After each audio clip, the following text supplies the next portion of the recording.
ꯑꯍꯥꯟꯕꯃꯛꯇꯗ ꯑꯅꯧꯕ ꯃꯉꯥꯜꯒꯤ ꯃꯥꯏꯀꯩꯗꯒꯤ ꯃꯌꯥꯝꯕꯨ ꯇꯔꯥꯝꯅ ꯑꯣꯛꯆꯔꯤ꯫ ꯉꯁꯤ ꯑꯩꯈꯣꯏꯅ ꯍꯥꯟꯅꯅ ꯇ꯭ꯔꯦꯂꯔ ꯑꯣꯏꯅ ꯍꯥꯞꯈ꯭ꯔꯕ ꯐꯤꯂꯝ ꯔꯣꯃꯤꯌꯣ ꯔꯥꯖꯀꯨꯃꯥꯔ ꯍꯥꯏꯔꯤꯕ ꯐꯤꯂꯝ ꯑꯁꯤꯒꯤ ꯑꯦꯛꯁꯄ꯭ꯂꯦꯅꯦꯁꯟ ꯃꯅꯤꯄꯨꯔꯤꯗ ꯍꯟꯗꯣꯛꯄ ꯉꯁꯤ ꯄꯨꯗꯨꯅ ꯂꯥꯛꯆꯔꯤ꯫ ꯐꯤꯂꯝ ꯑꯁꯤ 2003ꯒꯤ ꯗꯤꯁꯦꯝꯕꯔꯒꯤ ꯗꯦꯠ 6ꯇ ꯔꯤꯂꯤꯖ ꯇꯧꯈꯤꯕ ꯐꯤꯂꯝꯅꯤ꯫ ꯀ꯭ꯔꯣꯔ 65 ꯆꯪꯗꯨꯅ ꯅꯝꯈꯤꯕ ꯐꯤꯂꯝ ꯑꯁꯤ ꯕꯣꯛꯁ ꯑꯣꯐꯤꯁꯇ ꯀ꯭ꯔꯣꯔ 165 ꯇꯥꯟꯈꯤ꯫ ꯐꯤꯂꯝ ꯑꯁꯤꯗ ꯁꯛꯇꯝ ꯂꯥꯡꯂꯤꯕꯁꯤꯡꯒꯤ ꯃꯅꯨꯡꯗ ꯊꯣꯏꯗꯣꯛ ꯍꯦꯟꯗꯣꯛꯅ ꯁꯛꯅꯥꯏꯔꯕ ꯁꯥꯍꯤꯗ ꯀꯥꯄꯨꯔ, ꯁꯣꯅꯥꯛꯁꯤ ꯁꯤꯟꯍꯥ, ꯁꯣꯅꯨ ꯁꯨꯗ, ꯑꯁꯤꯁ ꯕꯤꯗ꯭ꯌꯥꯔꯊꯤ, ꯃꯨꯀꯨꯜ ꯗꯦꯕ, ꯁ꯭ꯔꯤꯍꯔꯤ ꯌꯥꯎꯔꯤ꯫ ꯆꯦꯅꯦꯜ ꯑꯁꯤ ꯅꯧꯅ ꯑꯃꯨꯛ ꯍꯥꯡꯖꯕꯅꯤ꯫ ꯑꯩꯒꯤ ꯍꯥꯟꯅꯒꯤ ꯑꯅꯧꯕ ꯈꯣꯡꯊꯥꯡ ꯍꯥꯏꯔꯤꯕ ꯆꯦꯅꯦꯜ ꯑꯗꯨ ꯁꯇ꯭ꯔꯥꯏꯛ ꯑꯅꯤꯔꯛ ꯊꯥꯔꯛꯄꯅ ꯃꯔꯝ ꯑꯣꯏꯔꯒ ꯆꯦꯅꯦꯜ ꯑꯁꯤ ꯅꯧꯅ ꯑꯃꯨꯛ ꯍꯥꯡꯖꯔꯒ ꯑꯩꯅ ꯐꯤꯂꯝ ꯑꯁꯤꯃꯨꯛ ꯁꯤꯒꯤ ꯆꯦꯅꯦꯜꯁꯤꯗ ꯍꯥꯞꯆꯔꯛꯄꯅꯤ꯫ ꯃꯌꯥꯝꯅ ꯆꯦꯅꯦꯜ ꯑꯁꯤꯕꯨꯁꯨ ꯑꯩꯕꯨ ꯁꯄꯣꯔꯠ ꯇꯧꯕꯤꯕ ꯑꯣꯏꯅ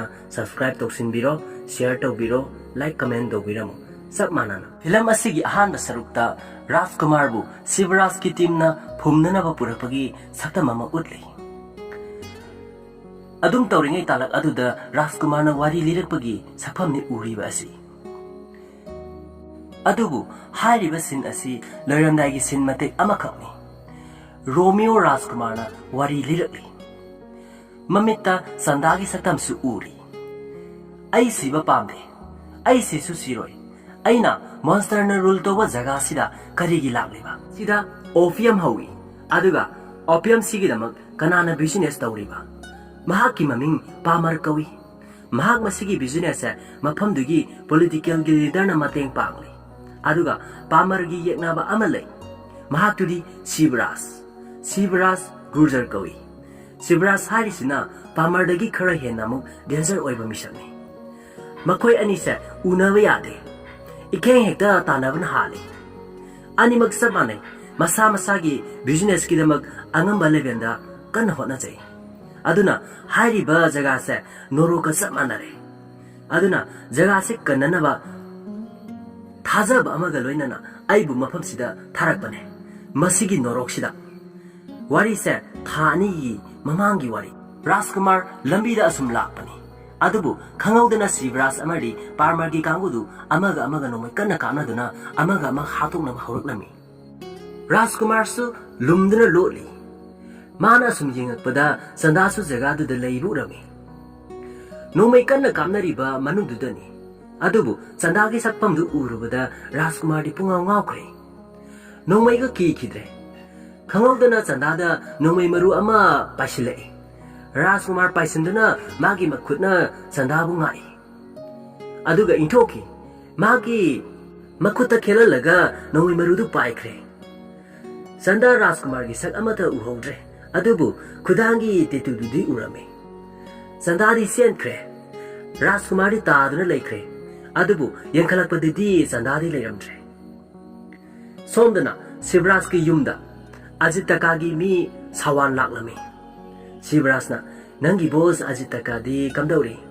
ꯁꯋꯥꯟꯅ ꯑꯖꯤꯠꯇꯀꯥ ꯑꯗꯨꯝ ꯅꯨꯡꯉꯥꯏꯔꯤ, ꯑꯗꯨꯕꯨ ꯃꯥꯅ ꯅꯪꯒꯤ ꯑꯣꯄꯤꯌꯝꯒꯤ ꯔꯦꯠꯁꯦ ꯍꯦꯟꯒꯠꯅꯕꯒꯤ ꯋꯥꯔꯤꯗꯤ ꯔꯦꯗꯤꯗ ꯂꯩꯇꯦ꯫ ꯁꯤꯕꯔꯥꯖꯅ ꯑꯣ ꯅꯣ, ꯅꯪꯅ ꯃꯉꯣꯟꯗ ꯈꯔ ꯐꯖꯅ ꯑꯦꯛꯁꯄ꯭ꯂꯦꯟ ꯑꯝꯇꯗꯤ ꯇꯧꯕꯤꯌꯨꯅꯦ, ꯅꯪꯗꯤ ꯂꯥꯏꯔꯤꯛ ꯂꯥꯏꯁꯨ ꯍꯩꯕꯅꯤ꯫ ꯅꯪꯅ ꯎꯔꯤꯁꯦ ꯄꯣꯠ ꯆꯩ ꯃꯃꯜꯁꯦ ꯂꯣꯏꯅ ꯋꯥꯡꯂꯦ꯫ ꯀꯩꯒꯨꯝꯕ ꯑꯩꯒꯤ ꯔꯦꯠ ꯍꯦꯟꯒꯠꯄꯤꯗ꯭ꯔꯗꯤ ꯃꯥꯒꯤ ꯊꯕꯛꯁꯦ ꯆꯠꯅꯕ ꯉꯝꯃꯔꯣꯏꯕ꯫ ꯅꯪꯅ ꯎꯔꯤꯁꯤꯅꯤ, ꯄꯣꯠ ꯆꯩ ꯃꯃꯜ ꯂꯣꯏꯅ ꯋꯥꯡꯉꯦ꯫ ꯀꯩꯒꯨꯝꯕ ꯑꯩꯒꯤ ꯔꯦꯠꯁꯦ ꯍꯦꯟꯒꯠꯄꯤꯗ꯭ꯔꯒꯗꯤ ꯃꯥꯒꯤ ꯊꯕꯛꯁꯦ ꯆꯠꯅꯕ ꯉꯝꯃꯔꯣꯏꯌꯦ꯫ ꯌꯦꯡꯉꯨ ꯇꯨ, ꯃꯤ ꯑꯃꯗ ꯃꯈꯨꯠ ꯊꯤꯜꯂꯤ, ꯃꯈꯣꯏꯁꯦ 5,000ꯗ ꯁꯨꯔꯝꯃꯤꯅꯤ ꯊꯕꯛ, ꯑꯗꯨꯕꯨ ꯍꯧꯖꯤꯛꯇꯤ ꯑꯩꯉꯣꯟꯗ 10,000 ꯗꯤꯃꯥꯟ ꯇꯧꯔꯛꯂꯦ꯫ ꯁꯋꯥꯟꯅ ꯑꯗꯨꯗꯤ ꯅꯪꯒꯤ ꯔꯦꯠꯁꯦ 300%ꯗ ꯍꯦꯟꯒꯠꯂꯣ ꯍꯥꯏꯔꯤꯕ꯭ꯔꯣ?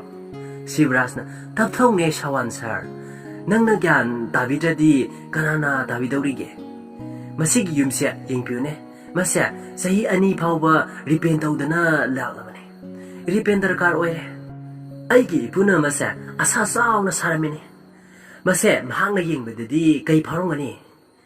ꯅꯨꯡꯇꯤꯒꯤ ꯀꯥꯔ ꯑꯅꯧꯕ ꯑꯃꯃꯝ ꯂꯣꯟꯆ ꯇꯧꯏ꯫ ꯑꯩ ꯆꯍꯤ 4ꯁꯦ ꯀꯥꯔ ꯑꯃ ꯐꯥꯎꯕ ꯁꯤꯟꯕ ꯉꯝꯗ꯭ꯔꯦ, ꯑꯗꯨꯝ ꯇꯣꯡꯂꯤ ꯍꯥꯟꯅꯒꯤꯗꯣ꯫ ꯀꯩꯒꯤꯅꯣ ꯁꯦ?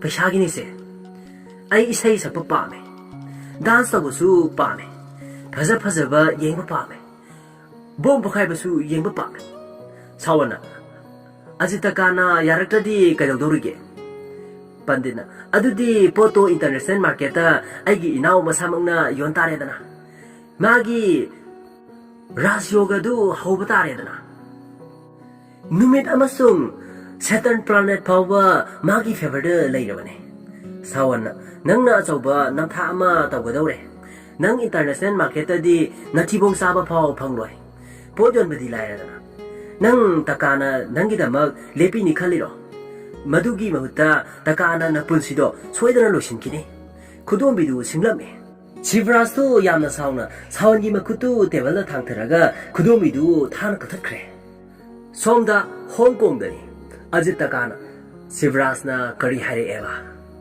ꯁꯥꯋꯟꯅ ꯃꯈꯨꯠꯇꯨ ꯐꯤꯅ ꯄꯨꯜꯂꯤꯗꯨ ꯎꯠꯂꯛꯏ ꯑꯗꯨꯒ ꯋꯥꯔꯤ ꯂꯤꯔꯛꯏ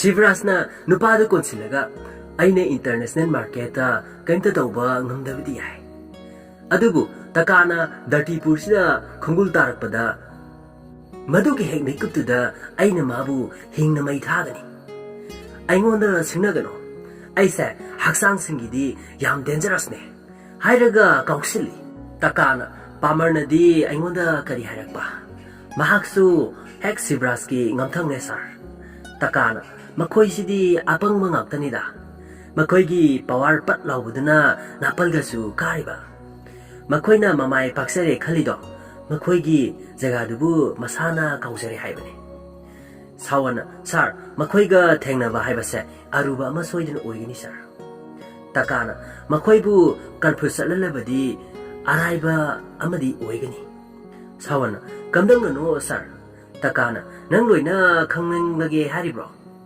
ꯁꯥꯋꯟꯅ ꯁꯣꯔꯤ ꯁꯥꯔ ꯑꯩ ꯆꯝꯅ ꯁꯨꯝ ꯈꯪꯅꯤꯡꯗꯨꯅ ꯍꯪꯖꯕꯅꯤ ꯁꯣꯝꯗ ꯄꯨꯂꯤꯁ ꯄꯥꯔꯁꯣꯅꯦꯜ ꯑꯅꯤ ꯐꯝꯃꯤ ꯑꯃꯅ ꯍꯧꯒꯠꯂꯒ ꯍꯦ ꯍꯧꯒꯠꯂꯨꯅꯦ ꯁꯤꯕ꯭ꯔꯥꯖꯀꯤ ꯒꯥꯔꯤꯅꯤꯅꯦ ꯂꯥꯛꯂꯤꯁꯦ ꯑꯁꯨꯝꯅ ꯂꯝꯕꯤꯗꯨ ꯊꯥꯗꯣꯛꯇꯨꯅ ꯆꯠꯍꯟꯈ꯭ꯔꯦ ꯁꯣꯝꯗ ꯄꯥꯃꯔꯒꯤ ꯀꯥꯡꯕꯨꯗꯨ ꯒꯥꯔꯤꯗꯨ ꯂꯥꯛꯄ ꯂꯨꯝꯗꯨꯅ ꯉꯥꯏꯔꯤ ꯁꯣꯝꯗ ꯄꯥꯃꯔꯒꯤ ꯀꯥꯡꯕꯨꯗꯨ ꯂꯨꯝꯗꯨꯅ ꯒꯥꯔꯤꯗꯨ ꯂꯥꯛꯄ ꯉꯥꯏꯔꯤ ꯅꯨꯄꯥ ꯑꯃꯗ ꯄꯥꯃꯔꯅ ꯀꯣꯜ ꯇꯧꯔꯛꯏ ꯇ꯭ꯔꯛꯇꯨꯗ ꯇꯣꯡꯉꯛꯄ ꯂꯣꯏꯅ ꯍꯥꯠꯂꯣ ꯑꯗꯨꯒ ꯄꯣꯠꯁꯤꯡꯗꯣ ꯂꯣꯏꯅ ꯑꯩꯒꯤꯁꯤꯗ ꯄꯨꯔꯒ ꯂꯥꯛꯑꯣ ꯑꯁꯨꯝꯅ ꯐꯣꯟꯗꯨ ꯀꯛꯈ꯭ꯔꯦ ꯇ꯭ꯔꯛꯇꯨ ꯊꯧꯔꯛꯄꯗ ꯑꯗꯨꯕꯨ ꯃꯃꯥꯡꯗ ꯔꯥꯖꯀꯨꯃꯥꯔꯅ ꯂꯦꯞꯇꯨꯅ ꯂꯩꯔꯝꯃꯤ ꯒꯥꯔꯤ ꯃꯅꯨꯡꯗꯅꯤ ꯀꯃꯔꯅ ꯍꯦ ꯃꯁꯦ ꯂꯦꯞꯄꯤꯁꯦ ꯀꯅꯥꯅꯣ ꯃꯁꯦ ꯄꯥꯃꯔꯒꯤ ꯃꯤ ꯁꯣꯏꯗꯅ ꯑꯣꯏꯔꯝꯒꯅꯤ ꯃꯥꯕꯨ ꯊꯣꯝꯗꯠꯇꯨꯅ ꯍꯥꯠꯇꯣꯛꯈ꯭ꯔꯣ ꯑꯁꯨꯝ ꯀꯟꯅ ꯊꯧꯖꯤꯜꯂꯛꯏ ꯑꯗꯨꯕꯨ ꯔꯥꯖꯀꯨꯃꯥꯔꯅ ꯍꯥꯟꯅ ꯄ꯭ꯂꯥꯟ ꯁꯤꯟꯗꯨꯅ ꯊꯝꯕ ꯊꯧꯔꯤꯅ ꯄꯨꯟꯗꯨꯅ ꯊꯝꯂꯝꯕ ꯎꯗꯨ ꯊꯧꯔꯤꯗꯨ ꯊꯥꯗꯣꯔꯛꯏ ꯑꯗꯨꯒ ꯎꯗꯨꯅ ꯗ꯭ꯔꯥꯏꯚꯔ ꯑꯃꯗꯤ ꯀꯃꯔꯗ ꯊꯥꯗꯨꯅ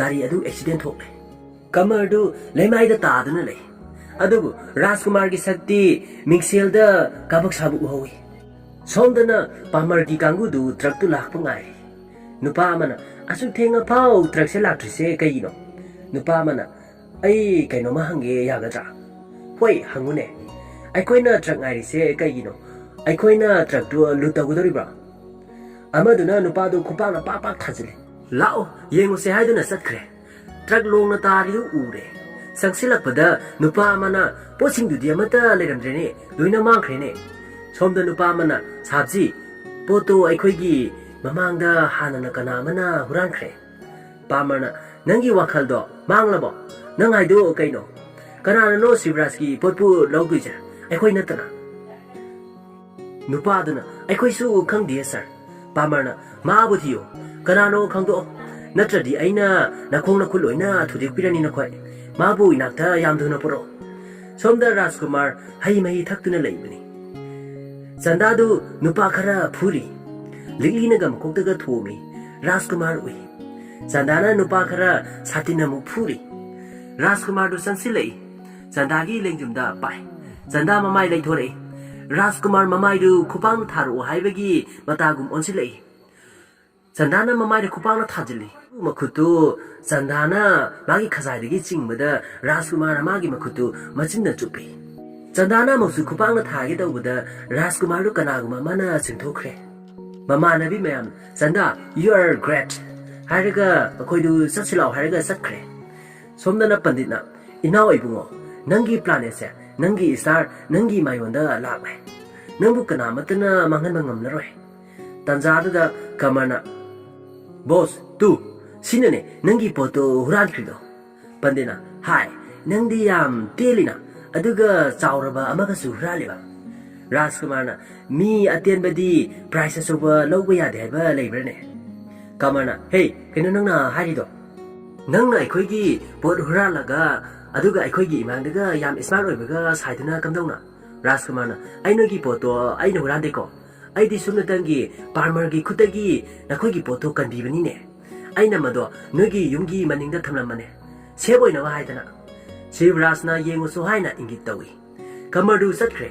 Adubu posingdu loina yumdugi maningda leiramle. Shivrasna, wow, nang kai pame. Rajkumarna, aina silliba idea se nangi damaktane. Aduna ai nangi damakta thawuk tawu pame. Shivrasna, aigidi idea do like tawe.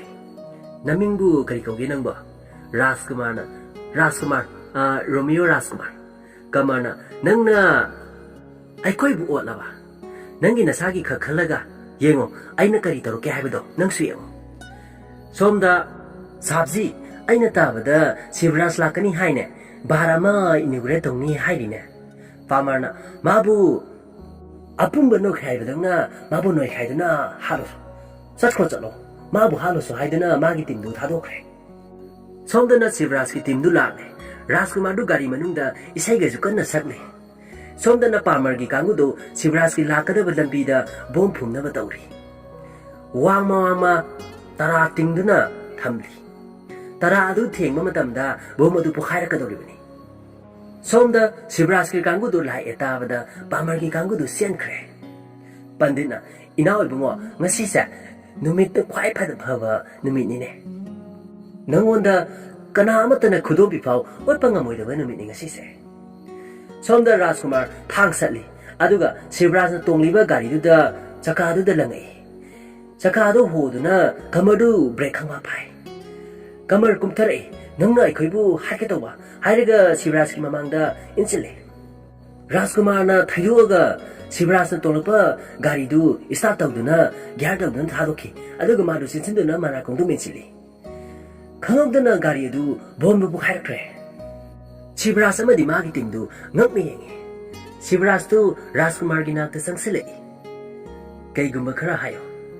Nang sija bom leiredi nang kamaina khangliba. Rajkumar usek amana hairakpane yamba. Tu asi usek sina. Car set asum thorokpada usek ama tong leire. Adubu lambi meaida usek ama tong buse karamnano haina aina ubane. Maduda useksina ingona pause pire ini boss. Shivrasna, good. Matam sana thabak to pangthok pibagi. Ngasi dagi nangsa aigi right hand oirabane. Panditna, aina haidra boss ngasi di nangonda khudok biphau utpa ngamoi haina. Yengo, uri useksina nangbu kanbire.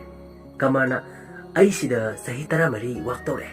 Aduga nangna ngasi ngarangta laaga magi right hand oiraba. Rajkumar sahi taramari haiba. Adunane nang adum lepaga leirido chumpam pamba phanguloi. Kamarna boss na haiba sume nangam na singe thabakta kitang illui makoi ani du amaga phuna bahore. Somda Rajkumarna boss MLA Ananda Ras yorokle ayuk taine pamarga unana basinma male. Pamarna usidrisa masigi MLA se leibene aikoina magi support se setharabadi mai khoigi mai ta leiba kaidurung dangamloi. Shivrasna mabu today o haikre. Somda Kamar amadi Rajkumar lakre. Kamarna MLA hek thorakpaga aina mabu hatkani aduga somgi nakanda thulagana nangna hatpa yare ko. Hoi yare hainarame. MLA du thorakne. Rajkumar gi side tare. Rajkumar thang pairaga chinsilei. Thang na thinge tawga mamangda sanda phauduna chatkre. Rajkumar yengduna lei. Thang na mabu thinge tawga du pungkau kaukre. Sandada dumang yengduna leikre. Somda MLA gi mina mabu phuba horaklami. Aduga nangona phuraglibaga du ma sangbiba mata natre. Hajupaba ma sanda yengle. Asumna Kamarna MLA gi mayam du phuraga tankre. Sanda chatkre. Adubu Rajkumar nakanda inarakli. Maningda Kamarna MLA du thangna thinkre. Hey, nang taidubu kaino aina mabu hale tu daydream nang kai taisibu kaino ba asumna MLA du thamlamlaga makhweni du satkre somda police station ne call lai constable amana sir Shivraj ki call lai inspector du chensen aptuna phone du paikale Shivraj na aina MLA Anandraj hatkre aduna madugi case to lochina banang nasilo ai lakha kadai da lege haiba khangba pawe inspector na madi sing manak da phil du de lerangmani sir phone du thamkre Shivraj na chalo mabu haluso kamar satkre Rajkumar su inarakli somda lakhana Daulia nupi singdu lakte da Daulia na laklani tanjadu da gari ama lakle nupi gi dress sepi ani kuptharai asumna lakhado thau teiduna message tawba hore adugu nupi gi khutau du tawraktre asumna kamar amadi Rajkumar nupi saduna lakhada malish tawri bani asumna lakhadu makhoi anidu kamar amadi Rajkumar haiba khanglakke lakhadu leiriba yumdu phawlutuna siankhre kamar amadi Rajkumar tanarei asumna jeep ama leiramduna lakhadu thawduna satkre Rajkumar amadi kamar su jeep thawduna tanarei asum tharopana kamar leptuna lakhagi jeep du lamnaba silli adubu thawriba Rajkumar di sandagi gari du lakpadu ukre magi haunabi natrang chapidu haukhre somda kamar di lakhagi jeep da yaukre Rajkumar di sandagi gari du tanarei aduga sandagi mamangda jeep du thachali Sandadu kumthare Sandana hey angawa Rajkumar di pura dream ni lai do nangbu namitanga bo maduga tabi benate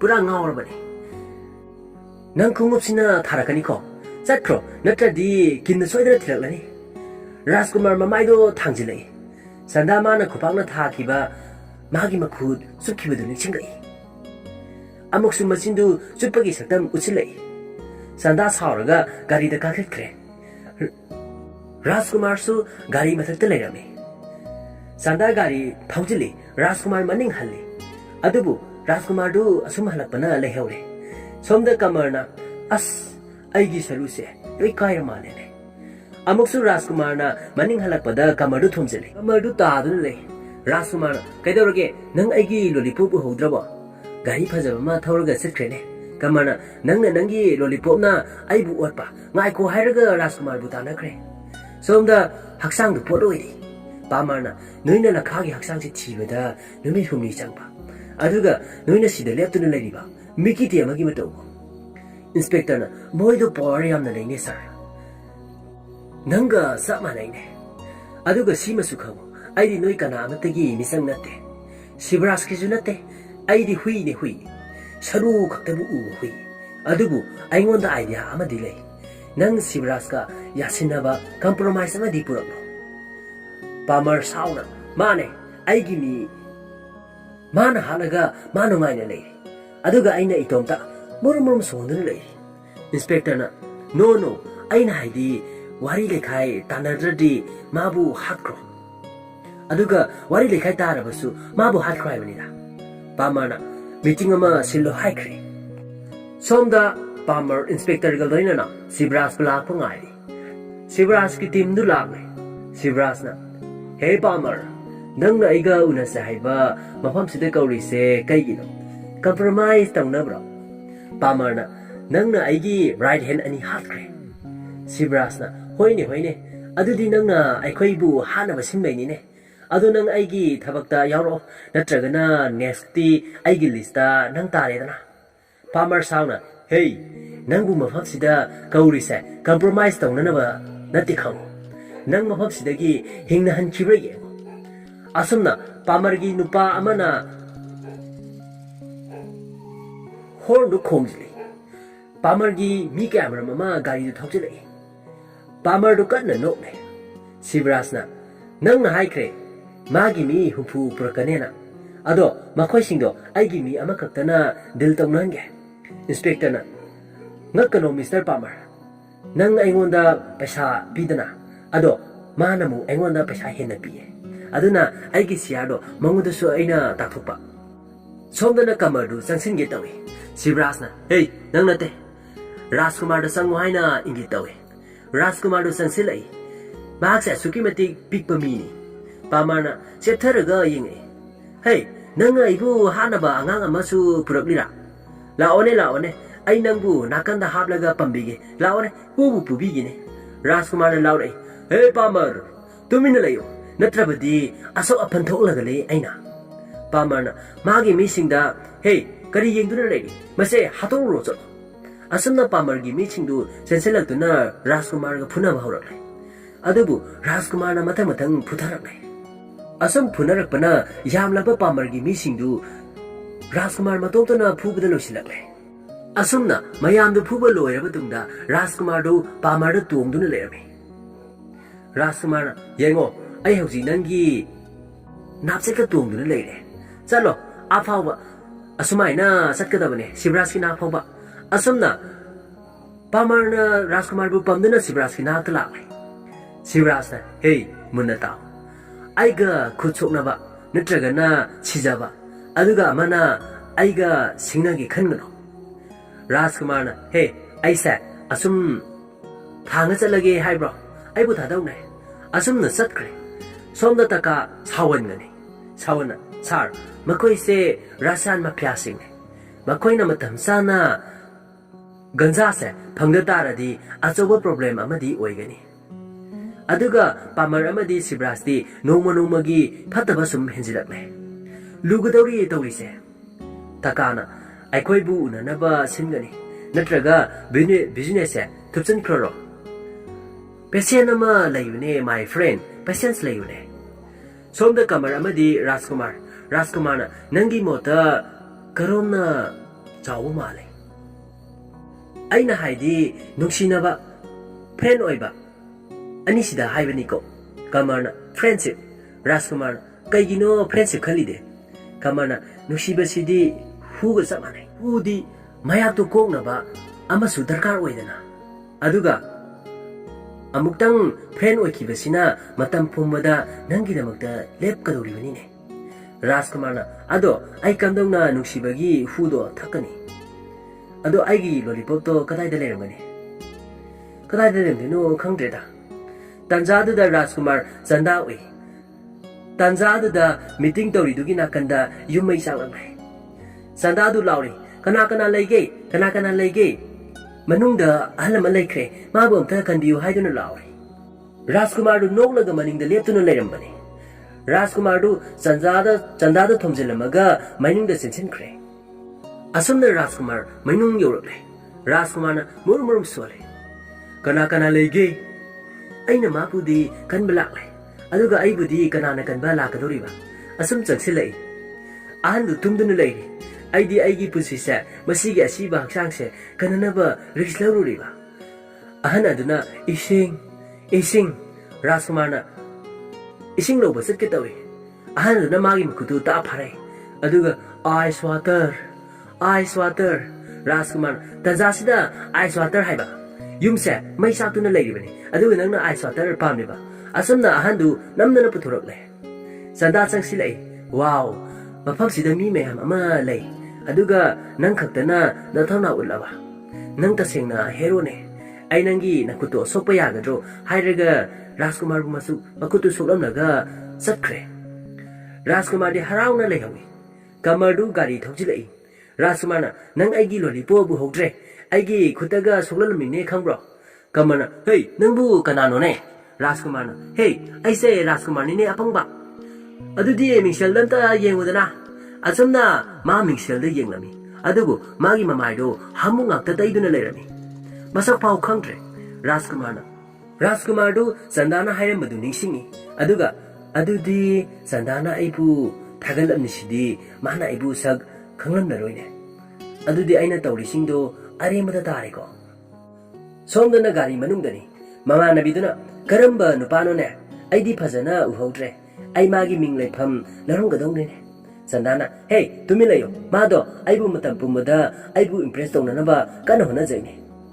Mama Nabiduna, Kari, Mana. Magi Pusipau, Pamudana, Adukzawa, Rix Lauraga Nangi Tamabu, Zoitonabane, ꯑꯗꯨ ꯈꯛꯇꯒꯤꯅꯦ ꯍꯥꯏꯔꯤꯕ ꯑꯗꯨꯗꯤ ꯕꯥꯞꯇꯣ ꯁꯥꯖꯤꯜꯂꯣ ꯃꯥꯅ ꯅꯪꯕꯨ ꯀꯌꯥꯃꯨꯛ ꯌꯥꯝꯅ ꯅꯨꯡꯁꯤꯔꯝꯒꯅꯤ ꯍꯥꯏꯕꯗꯣ ꯇꯥꯟꯖꯥꯗꯨꯗ ꯅꯣꯡꯁꯨ ꯇꯥꯏ ꯔꯥꯖꯀꯨꯃꯥꯔ ꯃꯃꯥꯡꯗ ꯈꯪꯗꯦ ꯂꯦꯞꯁꯤꯜꯂꯛꯏ ꯒꯥꯔꯤꯗꯨ ꯕ꯭ꯔꯦꯛ ꯈꯪꯄꯥ ꯐꯥꯏ ꯆꯟꯗꯥ ꯀꯨꯝꯊꯔꯛꯏ ꯍꯦ ꯅꯪ ꯉꯥꯎꯔꯕꯣ ꯑꯍꯥꯟꯕꯗꯅ ꯑꯩꯅ ꯅꯃꯥꯏꯗ ꯈꯨꯄꯥꯛꯅ ꯊꯥꯜꯂꯦ ꯑꯅꯤꯁꯨꯕꯗꯅ ꯑꯩꯒꯤ ꯒꯥꯔꯤꯗ ꯑꯃꯨꯛ ꯏꯟꯅꯔꯛꯂꯦ ꯑꯗꯨꯒ ꯃꯩꯗ ꯑꯃꯨꯛ ꯆꯣꯡꯁꯤꯜꯂꯦ ꯍꯧꯖꯤꯛꯅ ꯑꯩꯒꯤ ꯒꯥꯔꯤ ꯃꯃꯥꯡꯗ ꯑꯃꯨꯛ ꯆꯣꯡꯁꯤꯜꯂꯦ ꯔꯥꯖꯀꯨꯃꯥꯔꯅ ꯑꯗꯨꯗꯤ ꯅꯪ ꯄꯨꯝꯅꯃꯛꯁꯦ ꯂꯣꯏꯅ ꯈꯪꯉꯤ ꯅꯠꯇ꯭ꯔꯥ ꯆꯟꯗꯥꯅ ꯅꯪ ꯑꯩꯁꯦ ꯀꯅꯥꯅꯣ ꯈꯪꯕ꯭ꯔꯣ ꯔꯥꯖꯀꯨꯃꯥꯔꯅ ꯃꯨꯟꯅ ꯌꯦꯡꯉꯤ ꯅꯪꯅ ꯅꯨꯄꯤꯅꯤ ꯑꯩꯅ ꯅꯨꯄꯥꯅꯤ ꯁꯤ ꯀꯩꯗꯧꯔꯒꯦ ꯆꯟꯗꯥꯅ ꯍꯦ ꯅꯪ ꯅꯁꯛꯇꯣ ꯃꯤꯡꯁꯦꯜꯗ ꯌꯦꯡꯖꯧꯅꯦ ꯇꯨ ꯑꯩꯈꯣꯏꯁꯦ ꯍꯥꯏꯠ ꯐꯥꯎꯕ ꯃꯥꯟꯅꯗꯦ ꯑꯩꯅ ꯍꯦꯜꯂꯦ ꯔꯥꯖꯀꯨꯃꯥꯔꯅ ꯑꯗꯨꯗꯤ ꯅꯪꯅ ꯅꯨꯡꯁꯤꯗꯣꯏꯁꯦ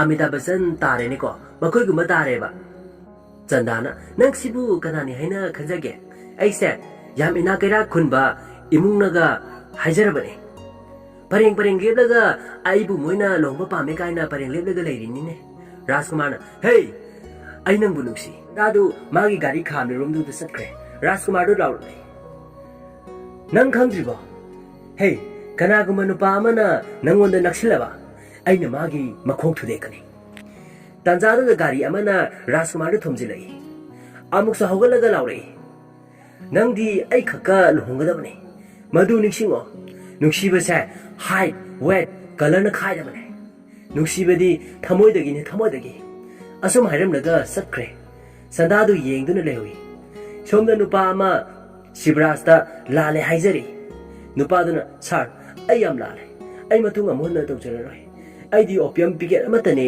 ꯑꯩꯅ ꯍꯨꯔꯥꯟꯖꯔꯨꯕ ꯑꯩꯕꯨ ꯉꯥꯛꯄꯤꯌꯨ ꯑꯩꯕꯨ ꯑꯃꯨꯛ ꯍꯟꯅ ꯇꯧꯗꯅꯕ ꯑꯩ ꯃꯇꯨꯡ ꯇꯧꯖꯔꯔꯣꯏ ꯑꯩꯕꯨ ꯉꯥꯛꯄꯤꯌꯨ ꯀꯃꯔꯅ ꯏꯌꯥꯝꯕ ꯆꯥꯛ ꯆꯥꯕ ꯃꯇꯝ ꯑꯣꯏꯔꯦ ꯃꯇꯨ ꯑꯃꯗꯤ ꯃꯆꯥꯒꯤ ꯃꯃꯥꯡꯗ ꯁꯤꯕꯔꯥꯖꯅ ꯅꯨꯄꯥ ꯑꯗꯨꯕꯨ ꯃꯉꯛꯇ ꯊꯥꯡꯅ ꯂꯦꯜꯂꯒ ꯍꯥꯠꯈ꯭ꯔꯦ ꯑꯗꯨꯒ ꯆꯥꯛ ꯆꯥꯕ ꯆꯠꯈ꯭ꯔꯦ ꯁꯣꯝꯗ ꯃꯟꯗꯤꯔꯒꯤ ꯄꯨꯈ꯭ꯔꯤꯗꯅꯤ ꯄꯟꯗꯤꯠꯅ ꯏꯅꯥꯎ ꯏꯕꯨꯡꯉꯣ ꯑꯍꯨꯝꯂꯛꯇꯪ ꯂꯨꯞꯄꯣ ꯑꯗꯨꯒ ꯅꯪꯒꯤ ꯄꯨꯟꯁꯤꯗꯣ ꯅꯨꯡꯉꯥꯏꯔꯗꯧꯅꯤ ꯑꯁꯨꯝꯅ ꯁꯤꯕꯔꯥꯖ ꯂꯨꯞꯄꯤ ꯁꯣꯝꯗ ꯆꯟꯗꯥꯁꯨ ꯂꯨꯞꯄꯤ ꯁꯤꯕꯔꯥꯖ ꯐꯥꯎꯒꯠꯂꯛꯏ ꯆꯟꯗꯥ ꯂꯨꯞꯄꯤ ꯆꯟꯗꯥ ꯐꯥꯎꯒꯠꯂꯛꯏ ꯁꯤꯕꯔꯥꯖ ꯂꯨꯞꯄꯤ ꯃꯈꯣꯏ ꯑꯅꯤ ꯑꯃꯠꯇ ꯃꯥꯟꯅꯗꯦ ꯑꯁꯨꯝꯅ ꯃꯈꯣꯏ ꯑꯅꯤ ꯑꯍꯨꯝ ꯂꯨꯞꯂꯕ ꯃꯇꯨꯡꯗ ꯁꯤꯕꯔꯥꯖꯇꯨ ꯃꯃꯤꯠ ꯄꯥꯡꯊꯣꯔꯛꯂꯦ ꯃꯥꯒꯤ ꯃꯃꯥꯡꯗ ꯆꯟꯗꯥꯗꯨ ꯂꯦꯞꯇꯨꯅ ꯂꯩꯔꯝꯃꯤ ꯑꯗꯨꯕꯨ ꯆꯟꯗꯥꯒꯤ ꯁꯛꯐꯝꯗꯨ ꯎꯔꯨꯕꯗ ꯃꯍꯥꯛ ꯃꯤꯐꯝ ꯍꯣꯡꯈꯤꯗ꯭ꯔꯦ ꯑꯁꯨꯛꯀꯤ ꯃꯇꯤꯛ ꯃꯨꯟꯅ ꯌꯦꯡꯉꯤ ꯑꯁꯨꯛꯀꯤ ꯃꯇꯤꯛ ꯄꯥꯝꯖꯅ ꯌꯦꯡꯉꯤ ꯑꯄꯥꯝꯕ ꯑꯃꯁꯨ ꯐꯥꯎꯔꯛꯂꯦ ꯃꯉꯣꯟꯗ ꯁꯣꯝꯗ ꯅꯨꯡꯗꯥꯡꯗꯅꯦ ꯀꯃꯔ ꯑꯃꯗꯤ ꯔꯥꯖꯀꯨꯃꯥꯔ ꯄꯥꯃꯔꯒꯤ ꯌꯨꯝꯗ ꯂꯥꯛꯇꯨꯅ ꯄꯥꯃꯔꯕꯨ ꯍꯥꯠꯅꯅꯕ ꯂꯣꯟꯅ ꯆꯪꯂꯛꯂꯤ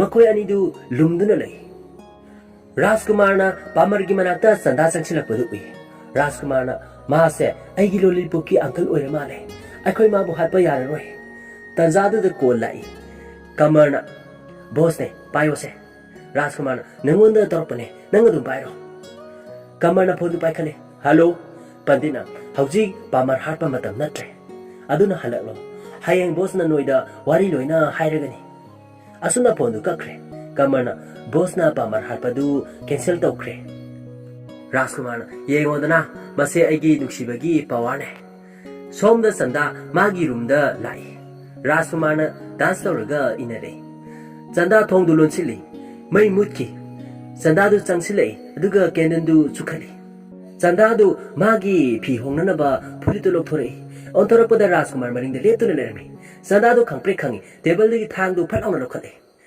ꯔꯥꯖꯀꯨꯃꯥꯔꯗꯨ ꯈꯪꯍꯧꯗꯅ ꯃꯥꯒꯤ ꯐꯨꯔꯤꯠꯇꯨ ꯐꯠ ꯂꯥꯎꯅ ꯂꯧꯊꯣꯛꯏ ꯆꯟꯗꯥꯅ ꯍꯦ ꯀꯩꯅꯣ ꯅꯪꯅ ꯇꯧꯔꯤꯗꯣ ꯔꯥꯖꯀꯨꯃꯥꯔꯅ ꯑꯩꯅ ꯅꯪꯒꯤ ꯍꯛꯆꯥꯡꯗꯣ ꯐꯨꯔꯤꯠ ꯌꯥꯎꯗꯕꯤꯗ ꯂꯣꯏꯅ ꯎꯍꯧꯔꯦ ꯑꯗꯣ ꯑꯩꯁꯨ ꯍꯧꯖꯤꯛ ꯐꯨꯔꯤꯠ ꯂꯧꯊꯣꯛꯂꯦ ꯅꯪꯒ ꯆꯞ ꯃꯥꯟꯅꯅ ꯅꯪꯅꯁꯨ ꯑꯩꯒꯤ ꯍꯛꯆꯥꯡꯁꯦ ꯐꯨꯔꯤꯠ ꯌꯥꯎꯗꯅ ꯎꯔꯦ ꯑꯗꯨꯗꯤ ꯏꯕꯥꯅꯤ ꯍꯧꯖꯤꯛ ꯆꯞ ꯃꯥꯟꯅꯔꯦ ꯀꯩꯅꯣ ꯆꯟꯗꯥꯅ ꯇꯨꯃꯤꯟꯅ ꯂꯩꯌꯣ ꯇꯨꯃꯤꯟꯅ ꯊꯣꯛꯈ꯭ꯔꯣ ꯅꯪ ꯃꯐꯝꯁꯤꯗꯒꯤ ꯃꯈꯥ ꯇꯥꯔꯅꯨ ꯔꯥꯖꯀꯨꯃꯥꯔꯅ ꯑꯗꯨꯗꯤ ꯅꯪ ꯑꯗꯨ ꯇꯥꯊꯤꯅ ꯍꯥꯏꯔꯗꯤ ꯑꯩ ꯆꯠꯂꯔꯣꯏ ꯌꯥꯝ ꯅꯨꯡꯁꯤꯅ ꯍꯥꯏꯔꯛꯑꯣ ꯑꯗꯨ ꯑꯣꯏꯗꯤ ꯑꯩ ꯁꯤꯕ ꯐꯥꯎ ꯉꯝꯒꯅꯤꯌꯦ ꯅꯪꯒꯤꯗꯃꯛ ꯆꯟꯗꯥꯅ ꯍꯦ ꯑꯩꯅ ꯀꯥꯎꯟ 3 ꯇꯧꯒꯅꯤ ꯃꯁꯤꯒꯤ ꯃꯅꯨꯡꯗ ꯅꯪ ꯆꯠꯀꯗꯕꯅꯦ ꯔꯥꯖꯀꯨꯃꯥꯔꯅ ꯐꯨꯔꯤꯠ ꯂꯤꯁꯜꯂꯤ ꯊꯣꯛꯈꯤꯗꯧ ꯃꯥꯜꯂꯤ ꯆꯟꯗꯥꯗꯨ ꯁꯣꯔꯒ ꯍꯣꯟꯇꯣꯛꯆꯩ ꯑꯗꯨꯒ ꯑꯣꯟꯊꯣꯔꯛꯄꯗꯗꯤ ꯔꯥꯖꯀꯨꯃꯥꯔꯗꯨ ꯃꯥꯒꯤ ꯐꯃꯨꯡꯗ ꯐꯝꯊꯈ꯭ꯔꯦ ꯆꯟꯗꯥ ꯆꯪꯁꯤꯜꯂꯤ ꯅꯪ ꯑꯩꯅ ꯍꯥꯏꯁꯦ ꯐꯥꯒꯤ ꯃꯥꯜꯂꯨꯔꯕꯣ 1 2 ꯔꯥꯖꯀꯨꯃꯥꯔꯗꯤ ꯇꯨꯝꯕꯨ ꯇꯨꯝꯊꯈ꯭ꯔꯦ 3 ꯔꯥꯖꯀꯨꯃꯥꯔꯅ ꯑꯩ ꯈꯪꯉꯦ ꯅꯪ ꯂꯥꯎꯕ ꯉꯝꯃꯣꯏ ꯍꯥꯏꯕ ꯐꯨꯛ ꯍꯧꯒꯠꯂꯛꯏ ꯆꯟꯗꯥꯒꯤ ꯃꯃꯥꯡꯗ ꯂꯦꯞꯁꯤꯜꯂꯤ ꯊꯣꯡ ꯊꯤꯜꯂꯛꯏ ꯔꯥꯖꯀꯨꯃꯥꯔꯅ ꯆꯟꯗꯥꯒꯤ ꯃꯆꯤꯟꯗꯨ ꯃꯦꯜꯂꯤ ꯇꯥꯟꯖꯥ ꯑꯗꯨꯗ Chandana Rajkumari makuta hak tetu ukre. Mabu ahan bada kanbikiba mahaki tetu du ningsinglakle. Chanda tapna Rajkumari makuta lokthoi. Madam, nang kaidorage laure. Chandana kaisu tawdiye haiduna laukre. Rajkumar nang aibu hangoi natra.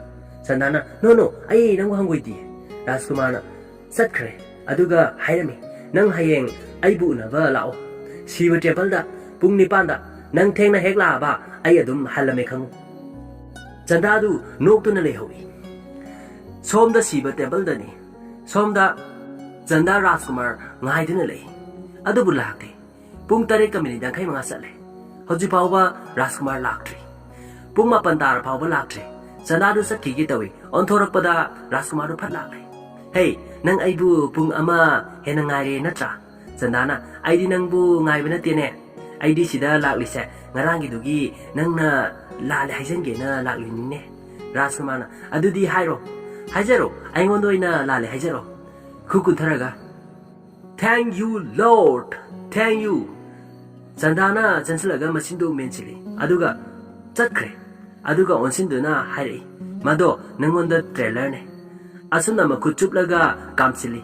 Nuksi phongbugi ingitni Chandana Rajkumar da toromni badu. Somda mi mayam ama tinduna lei. Sivraj ki timdu lakle. Asum changaklei. Pamar amadi Sivraj sangsine. Anidu noknaraga konsine. Makhoi ani yanaba haibadu oikre. Pamarna noi loina ibane asum tawbasa ngaklamgani.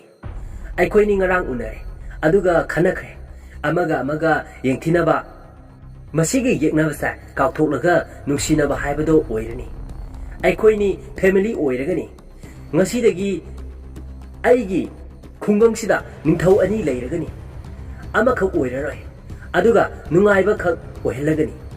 Ngasidagi aigi imau Chanda Sivraj ki engage tawrabani. Hariba wadu Rajkumar sutari. Brahman nupa amada sangsilai. Hey, Pamarna. Pandit, kai numita afaba numit oire luhongmagi. Pandit aduna, sir, dusara numisida luhongmadi khwaidagi numit afaba numit oire sir. Mathang thagi dusara numita Chandaga Sivraj gi luhongma numit oiragani. Sivrajna aigi kainado kadaida lege. Pamarna roomda lok tawduna thamli. Mana mase yadri. Aina force tawdoribani. Sivrajna adumaina tawnune. Ai maga unage. Aduga wari fazana sanage. Asumna Sivraj tu Chandana leiba kaadu changlakle. Beautiful. Yam faze. Asum changsilai. Mase business oiradi ai force sinadawni. Adugu mase asengba nuksibani. Mase aigi thamoidagi phaurakpa tasengba nuksibani. Aingonda munayo. Aigumna phaba aigumna matik saba nupa amata nang mafamsida phangwa. Nangse tasengna aina pamjaba haibadu oire. Aise ningthaugne ningthau. Chandadu chenthori. Akoibudu yengi. Rajkumar leibadu wi. Rajkumar tamna sinsilai aduga Rajkumar gi tungda leikre. Sivraj thoraklaga lauri. Nang aingondagi lamna satpa ngamloine. Mapam kuding aiba dum unine. Nupido sida pusalo. Tadro haidise nupido sida pusalo. Rajkumar tade leptana dum lei. Hey, nang aina haise tadro. Apangba nanadu pangbro. Nupido sida pusalo haibnine. Nupani sangsilai adubu Rajkumar na thomdorei. Rajkumar na Chandadi ai khaktagine. Ai khaktagi. Ai Chandabu yamna nungsi. Pamarna. Hey, nang haido kaino. Nangumba amana madukaramna khalurino. Rajkumar na Chandana su aibu nuksibane. Sivraj na hey apangba minai sa. Ai se kanano. Nang lei se kadaidano nang khangtre. Aduga nangna nganglido kanadano. Nangbu magi mamangda yalaga thangani. Rajkumar na Sivraj tumina layo. Natrabadi aso apan soidina nanglagani na. Asumna Sivraj amadi Pamargi misingdu Rajkumar damna sangsilakle. Asumna phuba horakle. Yam khraba miyamdu Rajkumar na loina phuba horaklami. Asumna mayamdu phuba loiraba matungda Chandagi khuttu paiduna jingduna lakle. Sivraj ki mamangda lepi. Aigi pusida maru eba ani khaklai.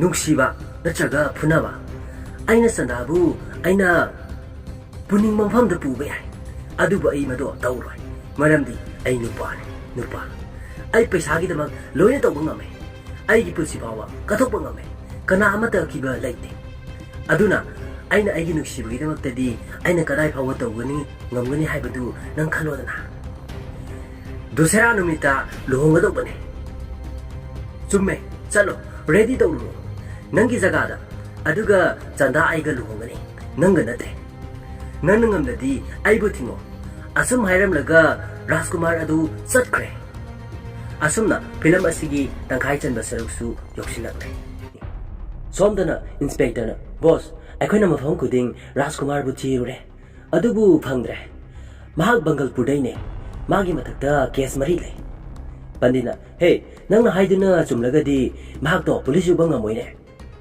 ꯃꯗꯨꯒꯤ ꯃꯨꯔꯈꯗꯨꯅ ꯑꯩꯒꯤ ꯏꯅꯥꯎ ꯏꯕꯨꯡꯉꯣꯗꯒ ꯆꯦꯂꯦꯟꯖꯀ ꯇꯧꯔꯗꯅ ꯁꯤꯕꯔꯥꯖꯅ ꯅꯪ ꯀꯔꯤ ꯈꯜꯂꯤ ꯅꯪ ꯀꯔꯤ ꯈꯜꯂꯤꯅꯣ ꯍꯥꯏꯌꯨꯅꯦ ꯀꯅꯥꯅ ꯉꯝꯒꯗꯕ ꯃꯥꯜꯂꯤ ꯏꯕꯥꯅꯤꯒꯤ ꯃꯔꯛꯇ ꯄꯟꯗꯤꯠꯅ ꯏꯅꯥꯎ ꯏꯕꯨꯡꯉꯣ ꯅꯪ ꯉꯥꯎꯔꯕꯣ ꯅꯪꯕꯨ ꯀꯩꯗꯧꯔꯒꯦ ꯅꯪꯁꯦ ꯅꯤꯡꯊꯧꯅꯤꯅꯦ ꯅꯤꯡꯊꯧ ꯑꯗꯨꯒ ꯃꯥꯅ ꯀꯩꯁꯨ ꯂꯩꯇꯕ ꯍꯥꯄꯨꯒꯨꯝꯕꯅꯤꯅꯦ ꯅꯪ ꯉꯝꯗꯅ ꯃꯥꯅ ꯉꯝꯒꯗ꯭ꯔꯅꯦ ꯄꯨꯝꯅꯃꯛꯁꯦ ꯅꯪꯒꯤ ꯑꯣꯏꯔꯗꯧꯅꯦ ꯅꯪꯒꯤ ꯌꯦꯛꯅꯕ ꯑꯃꯠꯇ ꯅꯪꯒꯤ ꯃꯥꯌꯣꯛꯇ ꯂꯩꯕ ꯉꯝꯃꯣꯏ ꯃꯗꯨꯒꯤ ꯃꯤꯗꯣ ꯅꯪꯒ ꯂꯝꯕꯥ ꯆꯥꯅꯗꯦꯅꯦ ꯃꯍꯥꯛ ꯌꯥꯝꯅ ꯅꯣꯛꯀꯅꯤ ꯑꯩꯒꯤ ꯏꯅꯥꯎ ꯏꯕꯨꯡꯉꯣꯒ ꯂꯝꯕꯥꯕꯗ ꯀꯃꯔꯗꯨ ꯁꯤꯕꯔꯥꯖꯀꯤ ꯃꯅꯥꯛꯇ ꯆꯪꯁꯤꯜꯂꯤ ꯑꯗꯨꯒ ꯍꯥ ꯕꯣꯁ ꯅꯪꯅ ꯁꯣꯏꯗꯅ ꯋꯤꯟ ꯑꯣꯏꯒꯅꯤ ꯁꯤꯕꯔꯥꯖꯅ ꯀꯃꯔꯗꯨ ꯈꯨꯄꯥꯛꯅ ꯊꯥꯔꯛꯏ ꯑꯗꯨ ꯉꯁꯥꯏꯅ ꯍꯥꯏꯗ꯭ꯔꯒ ꯅꯪꯅ ꯍꯧꯖꯤꯛ ꯈꯛꯇ ꯀꯣꯟꯅ ꯍꯥꯏꯔꯤꯅ ꯀꯔꯤꯒꯤꯅꯣ ꯃꯔꯝꯗꯤ ꯅꯪꯒꯤ ꯋꯥꯈꯜꯗ ꯆꯤꯡꯅꯕ ꯑꯃ ꯂꯩꯕꯩꯅꯦ ꯑꯗꯨꯒ ꯆꯞ ꯃꯥꯟꯅꯅ ꯈꯨꯜꯒꯤ ꯃꯤꯄꯨꯝ ꯈꯨꯗꯤꯡꯃꯛꯅ ꯆꯃꯝꯅꯕ ꯆꯞ ꯃꯥꯟꯅꯅ ꯂꯩ ꯀꯔꯤꯗ ꯆꯃꯝꯅꯔꯤꯕ ꯔꯥꯖꯀꯨꯃꯥꯔ ꯑꯃꯗꯤ ꯑꯩꯒꯤ ꯃꯔꯛꯇ ꯀꯅꯥꯅ ꯉꯝꯒꯅꯤ ꯍꯥꯏꯕꯁꯦ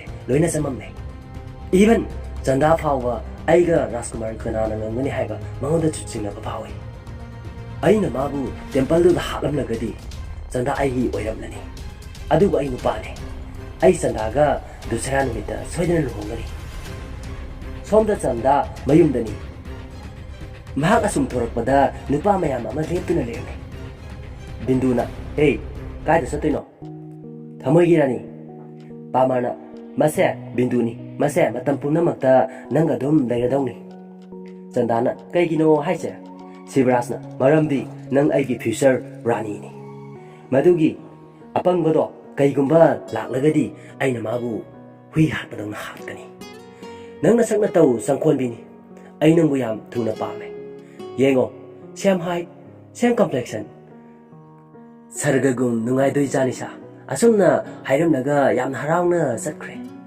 ꯑꯁꯨꯝꯅ ꯕꯤꯟꯗꯨ ꯆꯟꯗꯥ ꯁꯦꯟꯅꯕ ꯍꯧꯔꯛꯏ ꯔꯥꯖꯀꯨꯃꯥꯔ ꯀꯣꯜ ꯇꯧꯔꯛꯏ ꯅꯪ ꯑꯩꯒꯤ ꯋꯥꯈꯜꯗ ꯌꯥꯝ ꯕꯤꯖꯤ ꯑꯣꯏꯈ꯭ꯔ ꯃꯥꯜꯂꯦꯗꯅ ꯆꯟꯗꯥꯅ ꯑꯩ ꯅꯪꯕꯨ ꯃꯤꯁ ꯇꯧꯕꯒꯤ ꯆꯥꯟꯁ ꯐꯥꯎ ꯐꯪꯗ꯭ꯔꯦꯗ ꯁꯤꯕꯔꯥꯖꯅ ꯑꯩꯒꯤ ꯄꯨꯟꯁꯤꯕꯨ ꯅꯣꯔꯣꯛꯇ ꯊꯝꯕꯒ ꯆꯞ ꯍꯦꯛ ꯃꯥꯟꯅꯍꯜꯂꯦ ꯁꯥꯟꯅꯔꯤꯕ ꯋꯥꯔꯤꯗꯨ ꯕꯤꯟꯗꯨ ꯂꯣꯏꯅ ꯇꯥꯔꯝꯃꯤ ꯁꯣꯝꯗ ꯕꯤꯟꯗꯨ ꯆꯦꯜꯂꯛꯏ ꯁꯤꯕꯔꯥꯖꯇ ꯄꯥꯎ ꯇꯝꯃꯤ ꯆꯟꯗꯥꯒ ꯔꯥꯖꯀꯨꯃꯥꯔꯒ ꯐꯣꯟꯗ ꯋꯥꯔꯤ ꯁꯥꯟꯅꯕꯗꯨ ꯃꯇꯧ ꯇꯝꯃꯤ ꯆꯟꯗꯥꯅ ꯑꯩꯕꯨ ꯊꯃꯣꯏꯒꯤ ꯖꯣꯏ ꯇꯧꯒꯦ ꯍꯥꯏꯔꯕꯗꯤ ꯗꯥꯟꯁ ꯍꯩꯕ ꯏꯪꯂꯤꯁ ꯐꯖꯅ ꯉꯥꯡꯕ ꯑꯗꯨꯒ ꯃꯥꯗꯣ ꯏꯪꯂꯤꯁꯀꯤ ꯄꯣꯏꯇ꯭ꯔꯤ ꯐꯖꯅ ꯄꯥꯕ ꯍꯩꯕ ꯑꯗꯨꯒ ꯁ꯭ꯇꯥꯏꯜ ꯇꯧꯔꯒ ꯑꯅꯧ ꯑꯅꯧꯕ ꯗ꯭ꯔꯦꯁꯀ ꯁꯦꯠꯄ ꯀꯅꯥꯒꯨꯝꯕ ꯑꯃꯅ ꯁꯨꯃꯥꯏꯅ ꯇꯧꯔꯕ ꯑꯩꯒꯤ ꯊꯃꯣꯏꯕꯨ ꯖꯣꯏ ꯇꯧꯔꯕꯅꯦ ꯁꯤꯕꯔꯥꯖ ꯅꯣꯛꯂꯒ ꯆꯟꯗꯥ ꯑꯩꯅ ꯅꯪꯒꯤ ꯊꯃꯣꯏꯕꯨ ꯖꯣꯏ ꯇꯧꯒꯅꯤ ꯑꯁꯨꯝꯅ ꯃꯌꯥꯝ ꯆꯪꯗꯅ ꯄ꯭ꯔꯣꯐꯦꯁꯔ ꯑꯃ ꯄꯨꯔꯛꯂꯦ ꯁꯤꯕꯔꯥꯖꯄꯨ ꯏꯪꯂꯤꯁ ꯇꯝꯕꯤꯔꯤ ꯑꯗꯨꯒ